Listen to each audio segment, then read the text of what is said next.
Mais ici, on peut voir clairement des branches fines qui ne portent plus de feuilles. Donc c'est ce qu'on appelle une descente de cime. Il va reconcentrer en fait des feuilles sur le centre et sur le tronc de l'arbre. Mais là, c'est clairement un arbre qui est dépérissant et qui se dirige droit vers la mortalité. Cet été caniculaire n'est donc pas sans conséquence sur la nature. Dans la forêt de Bastard, Antoine de Boutré et Brice Lamarre constatent les effets du réchauffement climatique. Les chênes locaux ont souffert. Pour autant, les arbres ne vont pas mourir dès la première année. Mais suite à ces stress-là, on peut constater des dépérissements massifs pendant quelques années. 2025 ressemble à la dernière canicule de 2022.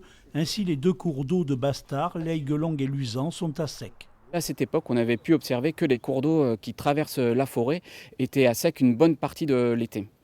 Donc effectivement, c'est une situation assez inédite, mais qui reflète assez bien les effets du changement climatique et surtout le sujet des sécheresses à répétition en période estivale. Il subsiste une flaque de temps en temps. Mais là, s'il y avait des poissons blancs, là, c'est terminé. La canicule entraîne également une chute prématurée des feuilles, exemple à Pau avec les grands platanes du quartier de la Gare. Là, ça fait 3 semaines déjà qu'on a commencé à observer la tombée des feuilles, on va dire. Donc du coup, on s'est adapté. Voilà.